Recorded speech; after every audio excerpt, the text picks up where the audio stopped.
Whatever you are physically, male or female, strong or weak, ill or healthy, all those things matter less than what your heart contains.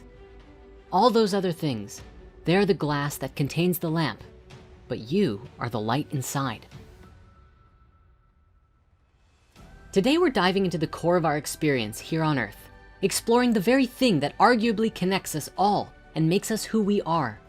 Or in less dramatic wording, we're gonna look at the first half of our channel name, Spirit. Now, quick disclaimer, practically every culture in the world shares some concept of a soul or spiritual essence, and many make that distinction between a physical material body and an immaterial divine essence. As such, we can only cover so much in one video, but if you have a concept of the soul from your own culture, drop it below and start a conversation in the comments. Also, today we wanna give you a free download of the Awakening Meditation. You can grab a copy using the links in the description and connect with your soul deeper right after this video.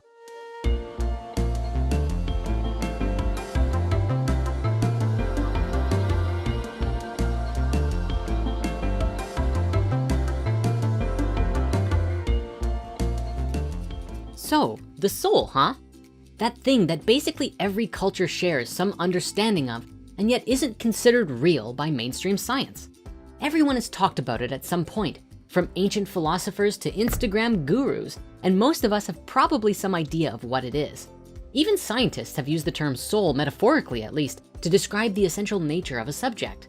But what is it, really?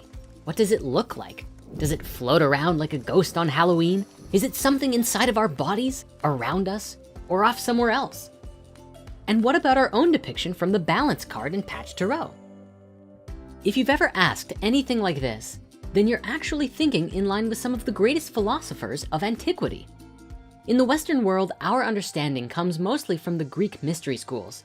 The soul, known in Greek as psyche, is the immaterial essence of ourself and is the force behind everything from reason and logic, character, feeling, consciousness, memory, and even perception. For the most part, the Greeks used the word ensouled to represent the concept of being alive, indicating that the earliest surviving Western philosophical view of the self believed that the soul gave the body life. This idea is echoed in the Greek and Latin words for it as well, with the Latin anima meaning breath, while the Greek word psyche comes from a verb meaning to cool or blow associated with wind. This is literally the etymology today. The root of the word spirit is breath.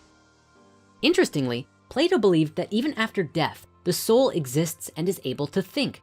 He believed that while our physical bodies die, our soul is reborn into new bodies every time, a process known as metempsychosis, or the transmigration of souls, extremely similar to reincarnation. But Plato didn't invent the idea of metempsychosis. Actually, the earliest Greek philosopher to talk about it was Pherecydes of Syros around 543 BC, but it actually was popularized by Pythagoras, who created societies and schools to teach it. In the pre-Pythagorean teachings, the soul was present but lifeless and simply returned to the other world and had no hope of reincarnation.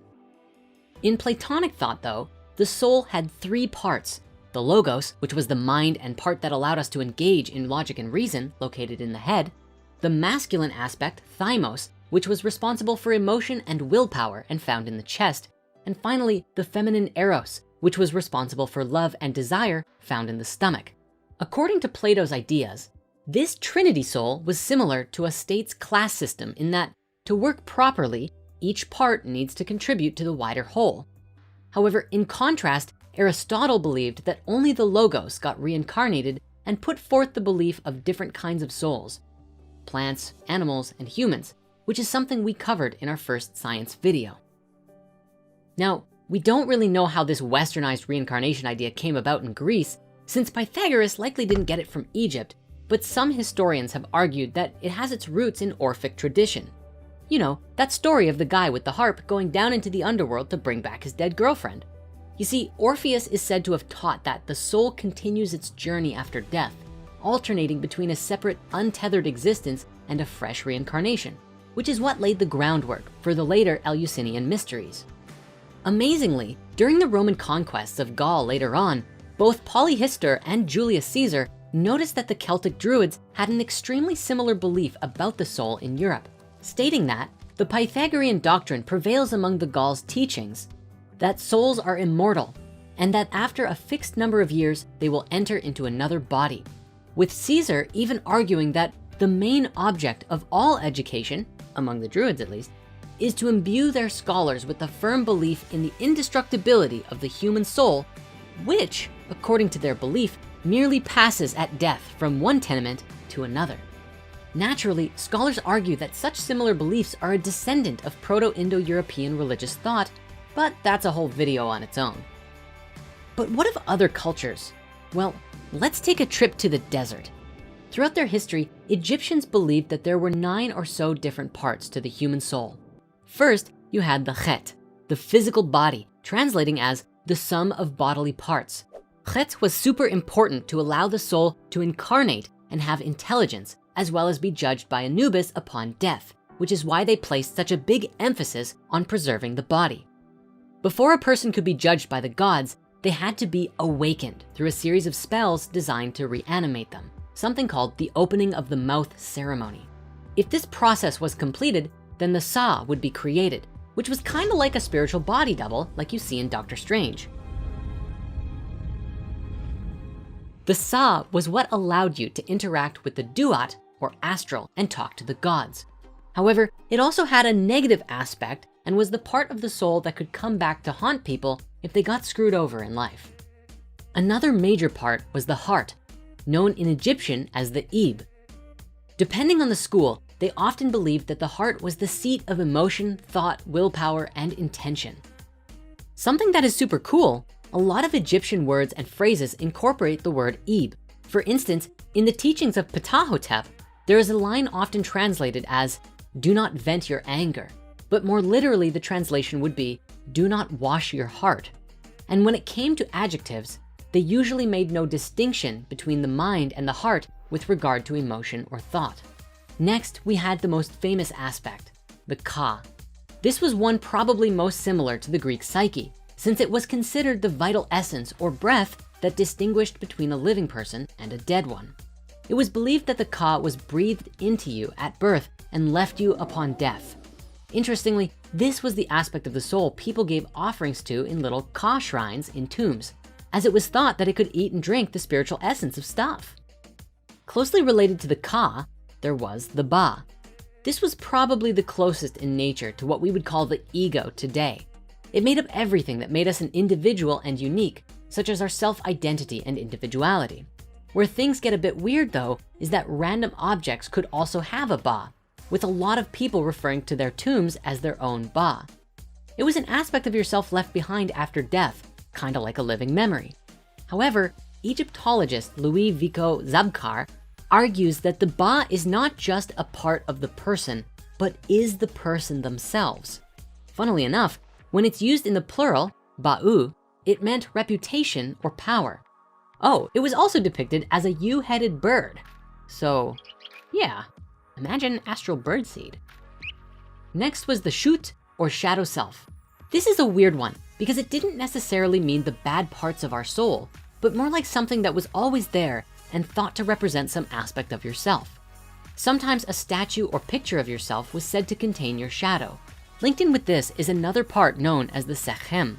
Literally, it meant power or force, but outside of that, we don't really know much about it. The last two aspects of the soul were Ren and Ak. Ren is a word that meant name, and in Egyptian thought, you would remain immortal as long as people spoke your name or remembered you.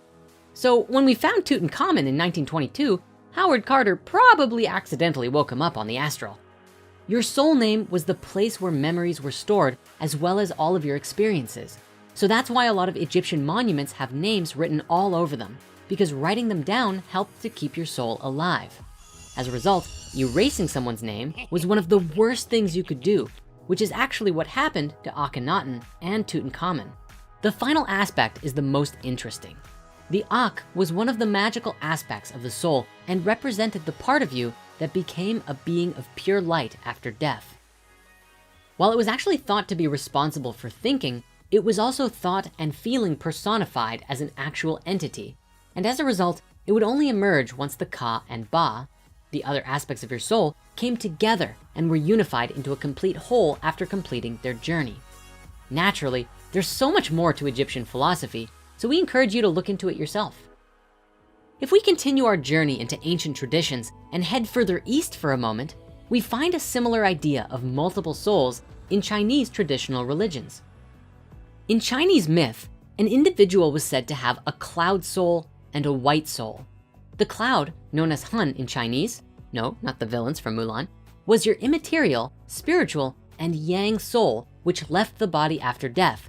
But the white soul, the Po, was your physical yin self.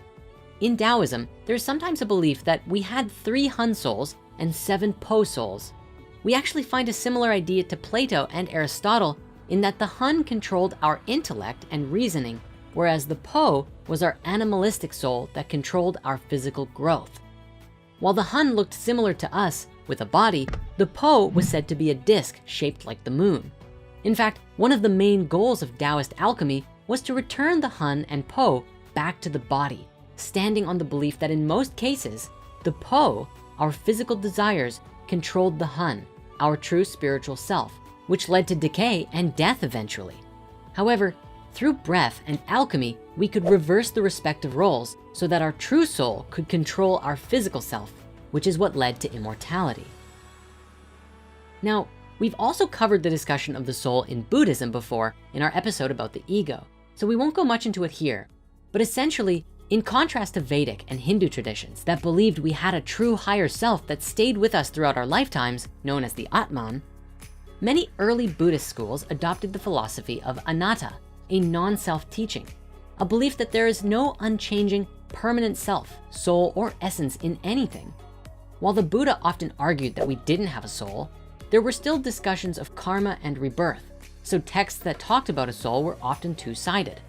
Either they directly denied the existence of a true self or soul, or they questioned the nature of the material self.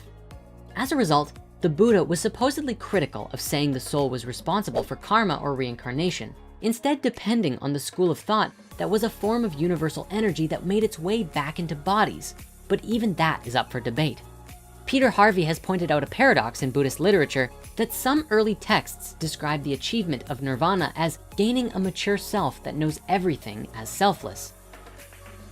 There is also this idea of the citta, which is described as the mind or heart and emotional nature of a person, but something known as the great self is mentioned in the suttas, meaning a mind which is neither at the mercy of outside stimuli nor its own moods, neither scattered nor diffused, but imbued with self-control. In other words, one of the primary goals of the early Buddhist suttas was a development of self towards a selfless state, where you realize that there is no self or I am nature in the universe. Ultimately, the Buddhist idea of the soul is rooted in anicca, a belief that change is the only constant and nothing remains permanent. So with all of that said, it seems like we're out of time for today, but there's still so much more to cover yet. So please stay tuned for our sequel, where we'll look at even more obscure ideas about the soul and bring it into the modern day, along with some of our own interpretations. Until then, what do you think the soul is? But more to the point, what could we gain from an understanding of it today? Thanks for watching. See you next time.